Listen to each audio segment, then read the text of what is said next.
Bismillah. Assalamualaikum warahmatullahi wabarakatuh. Bismillahirrahmanirrahim. Alhamdulillahi rabbil alamin.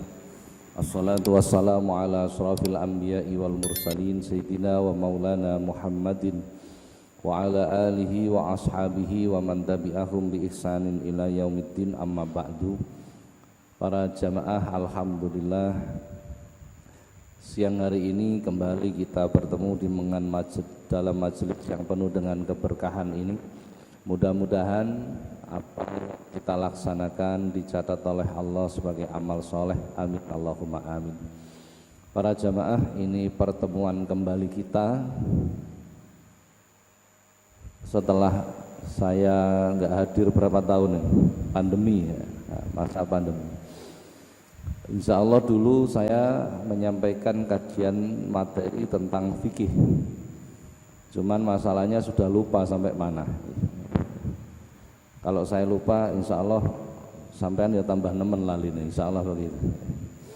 Baik, kita awali kajian siang hari ini. Kita bahas tentang al-ilm, tentang ilmu. Ilmu yang kami maksud ini adalah ilmu agama. Jadi al-ilm dalam bahasa Arab, ilmu aslinya bahasa Arab yang kemudian diadopsi menjadi bahasa Indonesia dan mengalami sedikit perubahan makna. Dalam bahasa Indonesia, ilmu ini dimaknai dengan knowledge, pengetahuan. Dalam bahasa Arab, al-ilm huwa nur ay al-ma'rifah. Jadi ilmu itu dimaknai an-nur, cahaya. Sehingga pemaknaannya masih butuh dimaknai lagi. Ilmu kok cahaya kan begitu. Atau yang dimaksud adalah al-ma'rifah, pemahaman yang disertai dengan kesadaran. Nah, ini berbeda. Jadi kalau ilmu dalam bahasa Indonesia ini dimaknai knowledge, pengetahuan, ya cukup sekedar tahu, selesai. Tapi dalam bahasa Arab, al-ilm ini adalah pemahaman yang disertai dengan kesadaran. Berarti ada tingkat kesadaran, sehingga ilmu itu menjadi sebuah cahaya yang menerangi sesuatu yang gelap menjadi terang. Ini dari definisi seperti itu. Para jamaah, kemudian bagaimana hukumnya orang mencari ilmu? Jadi dalam urusan kaitannya orang mencari ilmu terbagi menjadi 4. Yang pertama, ada kalanya rajulun la yadri wa huwa yadri annahu la yadri. Ada kalanya orang itu tidak berilmu, orang itu bodoh, tetapi dia menyadari kalau dirinya bodoh. Ini kategori orang baik ini. Ada orang itu bodoh, tidak paham tentang agama, tetapi dia menyadari bahwasanya dirinya adalah bodoh, dan karena menyadari itu dia berupaya untuk belajar. Ini kategori orang baik. Yang kedua, ada kalanya rajulun la yadri wa huwa la yadri annahu la yadri. Golongan kedua ini ada orang yang bodoh tetapi dia tidak menyadari kalau dirinya bodoh. Wah, ini ngruwetin donya nih. Jadi ana wong ora paham, ana wong bodho ning ora rumangsa nek bodho. Isine ya mek ngeyel tok wae. Ini bahaya ini. Karena tidak menyadari. Nah, tingkat kesadarannya tidak muncul di sini. Adapun golongan ketiga adalah rajulun yadri wa huwa la yadri annahu yadri. Ada kalanya orang itu berilmu, berpengetahuan, memahami, tetapi tidak menyadari bahwasanya dia berilmu. Sehingga apa yang dimiliki, pengetahuan yang dimiliki, ini hanya sebagai alat untuk kepentingan dirinya saja. Ini kategori orang yang bahaya. Ana wong pinter seneng beri kancane. Nah, ini contohnya seperti itu. Ini kategori orang yang membahayakan. Yang keempat, rajulun yadri wa huwa yadri annahu yadri. Adalah golongan orang yang berilmu, mempunyai pemahaman dan menyadari bahwa dirinya berilmu. Sehingga ilmu yang dimiliki, apa yang diketahui itu berusaha untuk diaplikasikan dalam kehidupan sehari-hari. Jadi 4 golongan. Nah, kembali kita koreksi diri kita ini masuk golongan yang mana? Jadi belajar thalabul ilmi itu tujuannya untuk mengoreksi diri kita sendiri. Jangan biasakan kita belajar itu untuk mengoreksi orang lain. Jangan biasakan seperti itu. Sudah. Kemudian bagaimana hukumnya thalabul ilmi, mencari ilmu agama? Saya persempit. Jadi yang kami maksud adalah ilmu agama. Mencari ilmu agama dalam redaksi hadisnya Rasulullah menyampaikan thalabul ilmi fardhatun ala kulli muslim. Mencari ilmu agama itu adalah fardhah. Jadi kalau kita sholat itu sholat 5 waktu yang kami maksud itu adalah fardu, wajib. Kita puasa Ramadan, fardu, wajib. Kita ibadah haji itu mampu. Kalau tidak mampu, tidak wajib. Kalau panjenengan mampu, duitnya mampu, fisiknya mampu, keamanannya juga mampu, maksudnya aman, keluarganya aman, sing ditinggal aman, negarane aman. Tapi antrine 30 tahun, ini kategori belum mampu. Kategori belum mampu. Kok ternyata mampu sing budal langsung, maka wajib bagi dia. Wajib bagi dia. Sudah. Ini namanya fardu. Salat itu fardu, puasa juga fardu. Tapi untuk thalabul ilmi, redaksi hadisnya tidak menyebut fardu, tapi fardhah. Ini dalam ilmu tata bahasa Arab disebut dengan sighat mubalaghah. Mencari ilmu agama itu fardhah, sangat diwajibkan. Nah ini yang banyak orang tidak tahu. Bahkan kewajiban thalabul ilmi itu melebihi kewajiban sholat 5 waktu, melebihi kewajiban puasa Ramadan. Hadis itu Rasulullah mengatakan thalabul ilmi afdalu indallahi minas sholati wasyami wal haji wal jihad fisabilillah. Mencari ilmu agama itu lebih utama menurut Allah, di sisi Allah dibandingkan sholat 5 waktu, puasa Ramadan, ibadah haji ataupun perang sapi. Kenapa begitu? Karena kalau kita sholat ternyata enggak memahami ilmunya sholat kita menjadi tidak benar. Kita puasa, kita enggak ngerti ilmunya puasa, maka puasa kita menjadi tidak sah, dan seterusnya dan lain sebagainya. Maka kewajiban yang tertinggi itu sebenarnya adalah kewajiban thalabul ilmi. Bukan berarti kok lebih utama ngaji Pak timbang sholat, wis aku tak ngaji wae gak sholat, tidak begitu. Tidak begitu. Jadi semua yang wajib itu kita harus melakukan, tidak boleh dipilih. Wis aku tak sholat aja gak ada poso, tidak boleh. Semua yang wajib itu harus kita lakukan. Tetapi di antara semua kewajiban yang mempunyai nilai tertinggi itu adalah thalabul ilmi. Sebab al ilmu imamul amal. Ilmu itu adalah pemimpin dari amal. Amal apapun tanpa hadirnya ilmu, maka amal itu tidak sah. Salat ya kudu ngerti carane salat, wudu kudu ngerti carane. Cara itu adalah al ilmu tadi. Nah, sudah.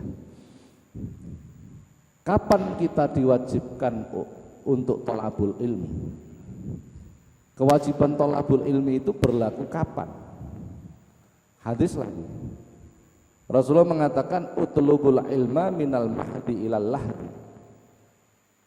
Kewajiban mencari ilmu agama itu mulai dalam adhan sampai kita masuk ke liang lahat. Lah berarti selamanya. Jadi kalau sampai ada orang mempersepsikan ngaji ku wis tau zaman cilik aku, itu salah. Karena kewajiban thalabul ilmi itu adalah sepanjang hidup kita. Mafhum mukhalafahnya, kalau kita meninggalkan kewajiban thalabul ilmi, kula jenengan ninggal salat sing hukum fardu iku wis dosa gedhe. Ninggal poso itu wis dosa. Apalagi meninggalkan sesuatu yang sangat diwajibkan. Lah ini yang banyak orang tidak menyadari di sini. Banyak orang tidak menyadari. Wis pokoknya aku ini sembayang, pokoknya wayah poso ya wis. Lupa dengan kewajiban yang paling utama, yakni thalabul ilmi. Nah, ketika orang meninggalkan kewajiban yang paling utama ini tadi, dan dia tidak merasa kalau itu sebuah dosa, ini kan berat, amat sangat berat. Sudah. Jadi definisi sudah, hukumnya sudah, waktunya juga sudah. Jadi kewajiban thalabul ilmi itu selamanya. Sudah. Ini sampai jam berapa ini?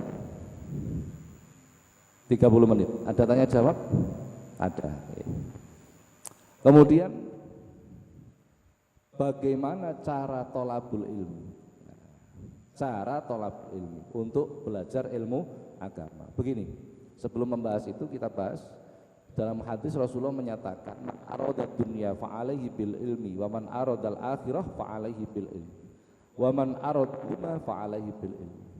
Orang kok menginginkan dunia maka raihlah dengan ilmu. Pengin akhirat juga dengan ilmu. Pengin keduanya juga dengan ilmu. Enggak usah ngomong akhirat terlalu besar. Akhirat itu kan sesuatu yang sangat besar. Jadi kita hidup di dunia itu paling berapa tahun? 80? Rodok ngoyo koyo 80 nggih. Rodok ngoyo, kita itu usia 80 agak susah lah gitu nih. Sedangkan akhirat itu abadan abada. 100 tahun lebih, 1 tahun lebih. Selama-lamanya. Lah kesempatan untuk mengumpulkan bekal untuk perjalanan yang panjang di akhirat itu hanya kita di dunia ini. Hanya ini saja kesempatan kita. Untuk melakukan perjalanan yang begitu panjang. Jangankan urusan akhirat yang begitu rumit, begitu panjang, urusan dunia saja butuh ilmu. Saya bukan sebuah ilustrasi. Panjenengan melaku dilalah ana wong dodolan laris. Sampean pengin niru. Sampean parani tibae dodol undi-undi. Terus sampean niru. Gak katik belajar langsung niru undi-undi ngene. Akhire gawe dhewe nang omah. Sampeyan diteni, engko lak gak dadi undi-undi, dadine keceput. Lha kan member. Kenapa? Karena tanpa urusan dodol undi-undi wae butuh ilmu, apalagi urusan agama. Ini menunjukkan penting sekali. Panjenengan pengen belajar gawe undi-undi, ya kudu betul siapa yang kita guruni. Maka mencari ilmu itu butuh hadirnya seorang ahli. Dalam bahasa Al-Qur'an, ini cara mencari ilmu agama. Fas'alu ahla dzikri in kuntum la ta'lamun. Bertanyalah kepada ahlinya bila kalian tidak tahu. Sampeyan pengin belajar gawe undi-undi, kok takon nang tukang las, kira-kira dadine apa? Kan problem, masalah ya. Apalagi urusan agama. Maka bertanyalah kepada orang yang ahli. Dan karena agama itu begitu luas dan dalam, sehingga orang yang disebut ahli agama itu tidak mampu menguasai keseluruhan, maka terjadilah spesifikasi. Ada ulama ahli fikih, spesialisasi fikih, ada ulama ahli tauhid, ada ulama ahli akhlak, ahli hadis, ahli tafsir dan lain sebagainya. Ini sekumpulan yang kita harus mempelajari satu persatu. Sudah. Maka mencari ilmu agama itu pertama mencari guru yang ahli di bidangnya. Caranya begitu. Yang kedua, dalam sebuah hadis Rasulullah mengatakan, alaikum bimujalasatil ulama wastima'i kalamil hukama fa innallaha yuhyil qalbal mayyiti binuril hikmah kama yuhyil ardal mayyitati bima'il matar. senantiasalah kalian hadir di majelis ilmunya para ulama. Berarti untuk urusan agama itu caranya adalah hadir di majelis ilmunya para ulama. Bagaimana Pak belajar agama dengan membaca sendiri? Apakah boleh?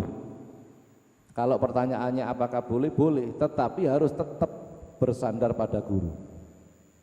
Kenapa? Karena ketika kita belajar sendiri, kita akan menginterpretasikan apa yang kita baca sesuai kemampuan kita sendiri. Akhirnya moco, iki koyoke maksudnya ini. Agama itu tidak boleh koyoke, tidak boleh.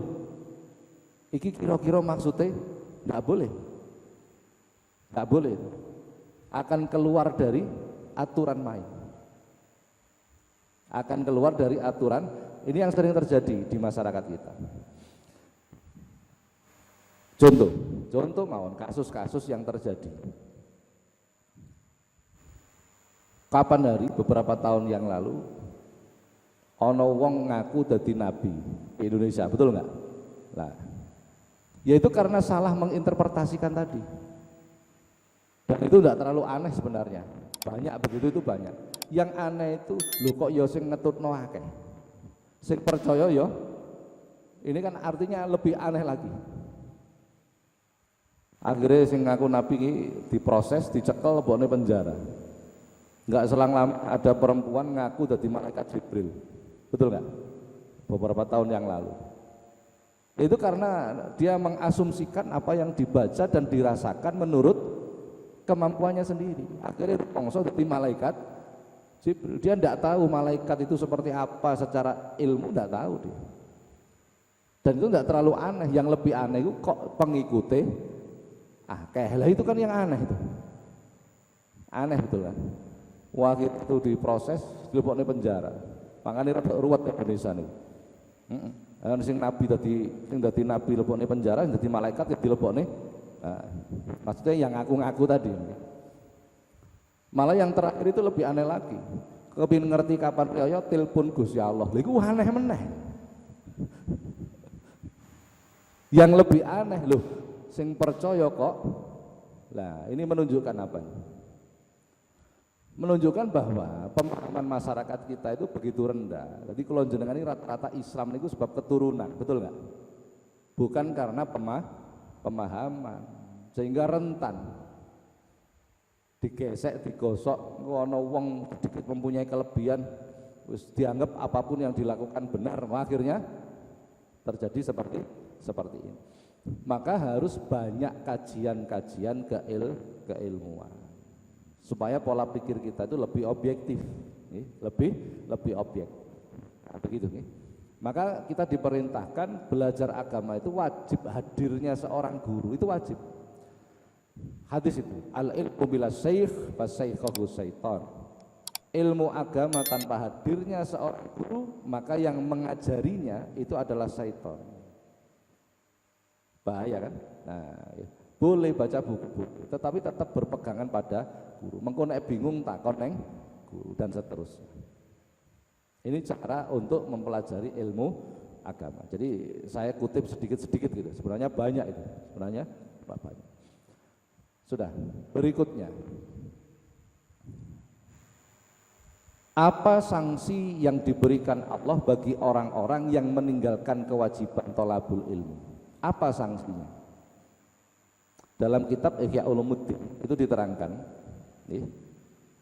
bila ada orang itu meninggalkan majelis ilmu 3 hari, maka hatinya dijadikan keras oleh Allah. Panjenengan buka sendiri dalam kitab Ihya Ulumuddin. Zaman Nabi Musa itu bertahun-tahun, berpuluh-puluh tahun mendakwahkan kepada umatnya supaya menyembah Allah. Berpuluh-puluh tahun, sedikit demi sedikit, akhirnya mulai agak banyak. Begitu agak banyak, Nabi Musa ini uzlah ke Turisina. Di sana beliau berdialog dengan Allah, maka disebut kalimullah, nabi yang bisa berdialog dengan Allah. Selama 40 hari dia di Turisina, Nabi Musa ini. Umatnya ditinggalkan, enggak diulang. 40 hari. Begitu Nabi Musa kembali ke umatnya setelah 40 hari, apa terjadi? Umatnya nyembah sapi. Loh, coba. Aneh toh. Loh, habis nyembah Allah kok ganti nyembah? Loh, sing disembah itu sapi karena meninggalkan majelis ilmu. Jadi sanksi yang diberikan Allah bagi orang-orang yang meninggalkan majelis ilmu.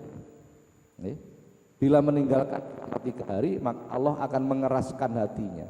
Hati yang keras itu sulit menerima hidayah, sulit, bukan tidak bisa, sulit menerima hidayah. Loh, ini penting sekali, amat sangat penting, karena banyak orang tidak menyadari, banyak orang tidak menyadari. Sudah, maka Allah akan memberikan siksa. Hadis yang lain, Rasulullah menyampaikan, sayati zamanun ala ummat yafirruna minal ulama'i wal fuqaha fayabtaliyahumullahu ta'ala bisalasin baliyat ulaha yarfa'ul barakata min kasbi wa yusallitullahu ta'ala sultanan dhaliman wa yakhrujuna minad dunya bighairi.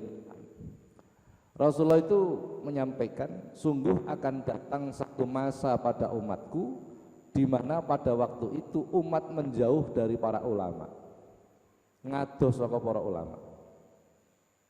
Sowan neng ulama itu nek ana butuh, ana masalah sowan, nyalek sowan, ya gitu-gitu sajalah gitu.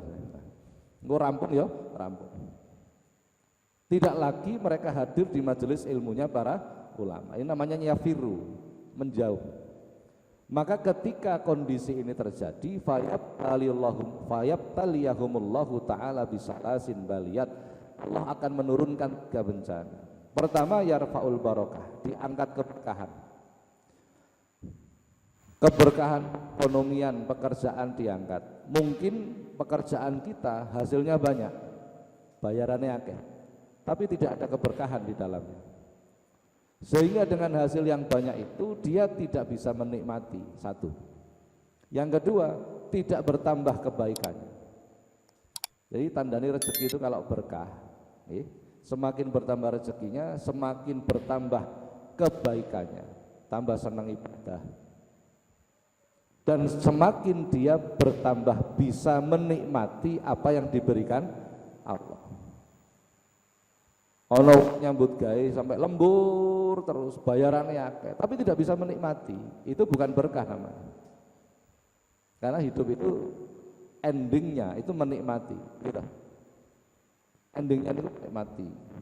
Jadi bagaimana cara menikmati hidup. Jadi berkah itu komponennya 2, bisa menikmati dan bertambah kebaikannya. Ini komponen keberkahan. Keberkahan ini pekerjaan diangkat, keberkahan ini rumah tangga diangkat. Isine padu panahi karo bojone dan lain sebagainya. Keberkahan keamanan diangkat. Ndekek sandal hilang, ndekek sepeda motor hilang, ndekek bojo ya kok berilang. Jadi keamanan hilang, keberkahannya diangkat. Jadi contoh-contohnya begitulah. Keberkahan politik juga diangkat. Politik itu harusnya mengkondisikan sesuatu menuju yang lebih baik, kan begitu. Lah ketika berpolitik kok malah gak rukun kalau tonggo karo konco, berarti keberkahannya diangkat. Kenapa begitu? Ya karena kita menjauh dari para ulama. Sudah. Yang kedua, wa yusallitullahu ta'ala sultanan dzaliman, Allah akan mengangkat pemimpin-pemimpin kita, pemimpin yang zalim. Kita tidak boleh suudzon sama orang lain, tidak boleh. Apalagi sama pemimpin kita, tidak boleh. Berprasangka buruk itu tidak boleh. Tapi kalau kita membaca di media, melihat televisi, banyak pemimpin-pemimpin kita yang berbuat kerusakan, gitu, kecekel KPK dan lain sebagainya. Apakah mereka salah? Iya, tapi kita terlibat salah. Kenapa Allah mengangkat pemimpin yang zalim? Karena umat menjauh dari para ulama, kan begitu. Jadi kita itu ikut salah gitu. Kenapa Allah mengangkat pemimpin yang zalim? Karena kita menjauh dari para ulama. Tapi ojo mung iso ngono pejabat kok enggak, kita ikut salah gitu. Tidak hanya itu, kita ikut bersalah. Karena kita menjauh dari para ulama. Yang ketiga, yakhrujuna minad dunya bighairi iman, akan banyak orang mati tanpa membawa iman. Naudzubillah min dzalik. Nggih. Pirang-pirang wong mendem terus kebablasan. Narkoba sampai dan lain sebagainya. Mati tanpa membawa iman. Ini harus kita cermati. Dari kesemua siksa yang diberikan Allah ini ujungnya apa? Karena umat menjauh dari majelis ilmunya para ulama. Ini henti-hentinya untuk mengajak. Wis to, piye-piye sak repoto kaya ngopo aja ninggal ngaji.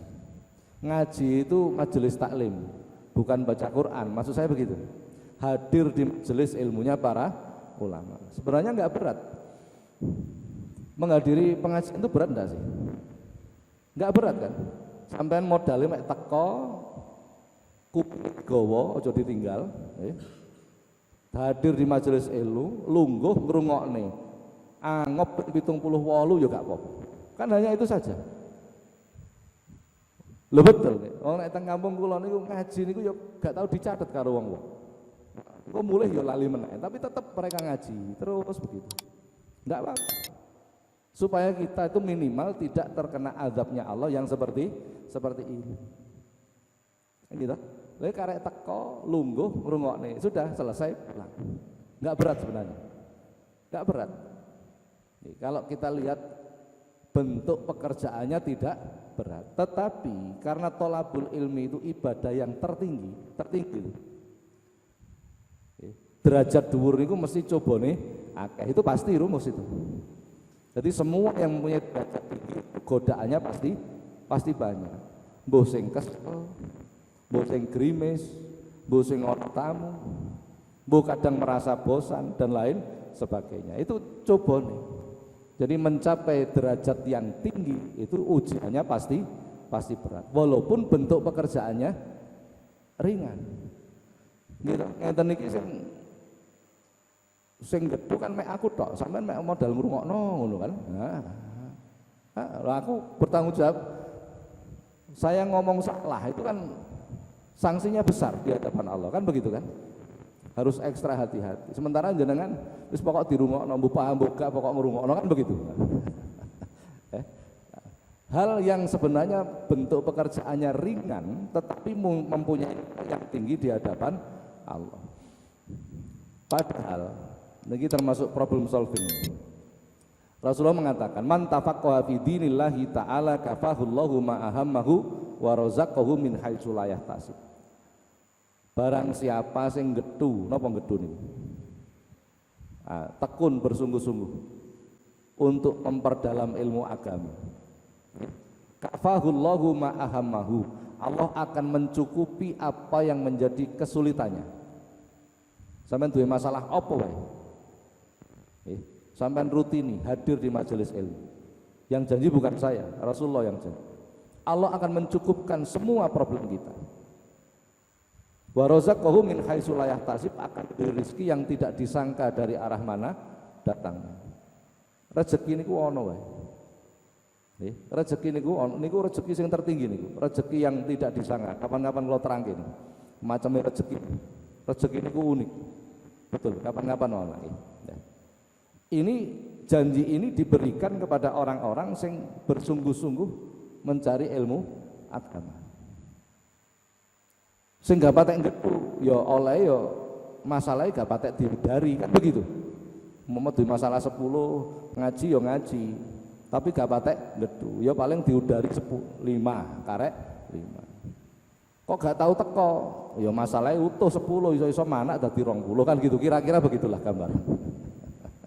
Jadi sebenarnya agama kita itu menawarkan kepada kita bagaimana kita itu hidup bahagia. Sebenarnya begitu. Tapi sing ditawani niki siji gak patek gelem ngrungokno, loro gak patek gelem nglakoni. Ini sepanjang enggak kepingin hidupnya bahagia. Gitu. Nah, jadi enggak mungkin Allah itu menciptakan kita untuk dikuyo-kuyo, itu enggak mungkin. Enggak mungkin. Jadi Allah itu menciptakan kita tujuannya diseneng-senengke. Sebenarnya begitu. Tujuannya begitu. Maka Allah membuat aturan-aturan tadi supaya kita itu tetap pada jalan kebahagiaan. Lah sing diatur iki gak gelem, karepe malah ngatur Gusti, lha kan susah. Napa maksudnya kok ngatur Gusti Allah? Buktine nek ndonga, ya Allah Gusti niki kula mboten gak ada duit blas. Benjing niki terakhir wayah bayar cicilan sepeda motor. Nek mboten panjenengan paringi Gusti, ruwet urip kula. Iki kira-kira njaluk apa ngancam Gusti Allah kira. Lah seolah-olah kita mempunyai pemikiran iki nek dina iki Gusti Allah gak ngekeki duit berarti ini adalah jelek. Padahal belum tentu. Kadang karo Gusti Allah gak dikeki duit iku luwih apik. Luwih apik. Loh, justru kita itu sering mencoba ngatur Gusti Allah. Kita nggak mencoba menerima apa yang menjadi ketetapan Allah. Kalau pakai mari ini, kalau kayak sebuah gambaran. Panjenengan nek loro gak duwe duit, kira-kira sregep ibadah apa ora? Kebulet utang. Kira-kira sembahyang duha rutin apa ora? Wis akeh rutine lah, maca waqiah, tabarok, selawat naria, petang 1444 diwaca dhewe, kira-kira ngoten kan. Begitu duitnya akeh sik nglakoni apa ora? Gak percaya nek sik nglakoni ya. Gitu. Berarti luwih apik gak duwe duit apa luwih apik duitnya akeh? Luwih apik gak duwe duit wong akhire sregep ibadah. Begitu duitnya akeh liyane kudu wayo, wis ngono tok ae pikirane kan. Panjenengan diparingi sehat, kalau diparingi loro. Kita sering menyebut sakit itu ujian. Sehat itu rahmat, durung mesti. Nyatanya begitu loro datang yang rumah sakit maca sholawat gak leren-leren, sallallahu alaihi wasallam mati. Istighfar gak leren-leren. Dengan sakitnya menjadikan dia banyak zikir kepada Allah. Berarti mengantarkan dia masuk surganya Allah. Begitu sehat, liyane nggunem tangga, ngelokno kanca, lho ngono tok. Berarti sing rahmat sing pundi? Betul enggak? Lah ini. Jadi inilah. Jadi kita itu belum bisa menerima apa yang menjadi pengaturan Allah kepada kita. Pun jadi ini hanya sekedar mukaddimah. Jadi tentang pentingnya ilmu. Barangkali ada pertanyaan, wis takone bebas pun napa mawon pun. Nggih. Bab napa mawon, nek bisa jawab ya kapan-kapan kalau jawab. Assalamualaikum Pak Yai. Waalaikumsalam. Ada 2 pertanyaan Pak Yai. Yang pertama terkait dengan ilmu sih. Pertanyaan pertama, apakah boleh mencari ilmu lewat media digital atau media sosial itu? Yang kedua itu bagaimana cara kita mencari dan menentukan rujukan ulama yang tepat untuk mencari ilmu yang benar gitu. Terima kasih Pak. Pertama, apakah boleh kita mencari ilmu melalui medsos? Kalau pertanyaannya apakah boleh, jawabannya boleh. Sama, apakah boleh kita belajar ilmu agama dengan membaca sendiri? Kalau pertanyaannya apakah boleh, jawabannya boleh. Kalau pertanyaannya mana yang lebih utama, lah itu beda.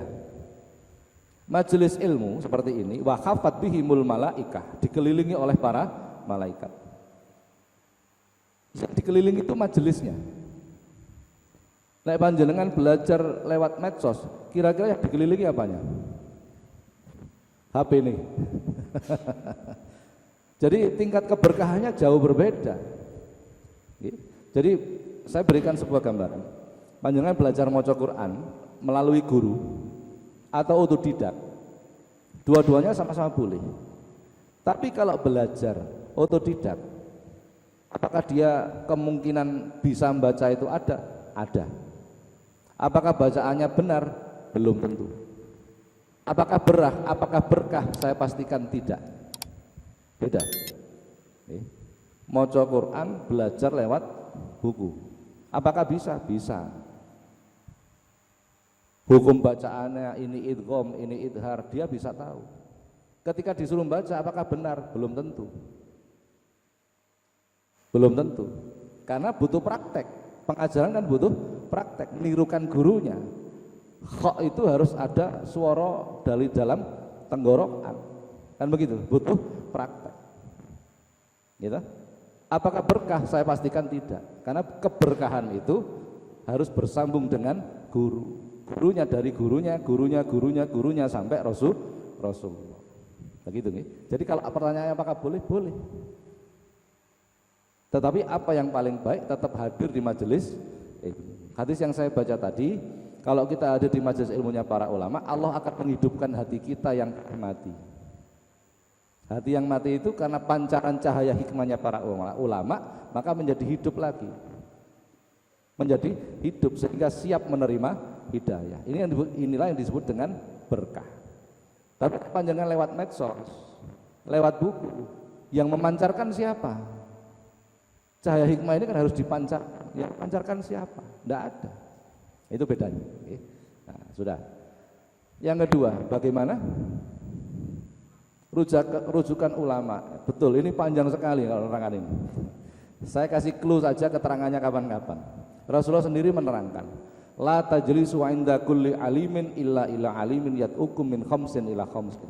Jangan asal berguru, tapi carilah guru yang mengajak kalian dari 5 hal menuju 5 hal. Lah 5 ini satu-satunya ini panjang-panjang. Jadi kapan-kapan saya terangkan itu.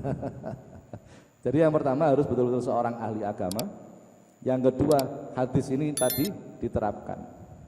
Guru, saya ngomong guru yang betul-betul guru ini, bukan yang etok-etok guru. Itu ada 3.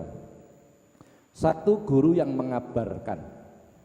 Kita dikasih info ini, kowe Kang nek gak sholat, kowe bakal mlebu neraka. Oh nggih Pak Yai, itu mengabarkan. Kowe nek wis wajib zakat, ya tokno zakatmu, nek gak tokno hartamu akan hancur. Oh siap Pak Yai, kita diberi kabar. Guru yang mengabarkan, kita harus menghormati. Yang kedua, guru yang memahamkan. Jadi tidak cukup kita dikasih kabar, kowe nek gak sholat mlebu neraka. Ndak. Ngene lho Kang carane sholat, takbir iku ngene, sendakep ngene, wudu iku ngene. Sehingga kita paham cara melakukan sholat. Ini lebih wajib kita hormati. Sehingga sholat kita benar, tidak hanya diinfokan. Kalau kita belajar di medsos itu biasanya hanya diinfokan, tidak akan detail itu, betul nggak? Nah, yang ketiga ini yang tertinggi, guru yang mengantarkan. Kita itu dituntun diantarkan supaya dekat kepada Allah. Inilah yang kemudian disebut dengan murabbina, pembimbing ruhani.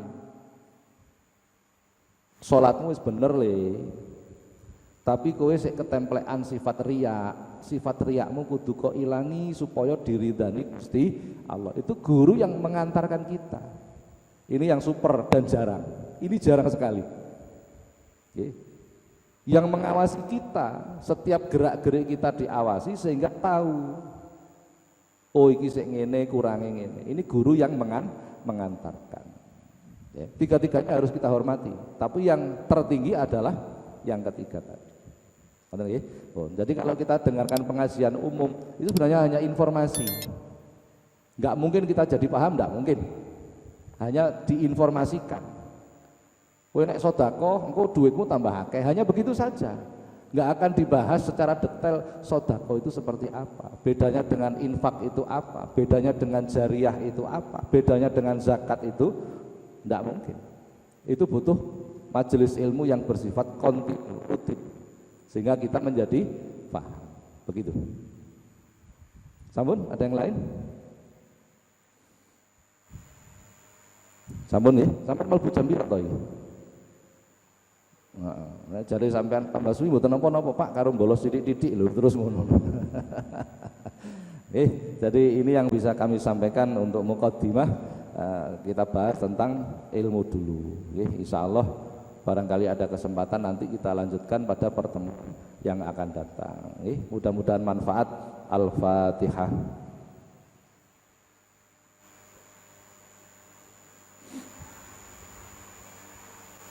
Assalamualaikum warahmatullahi wabarakatuh.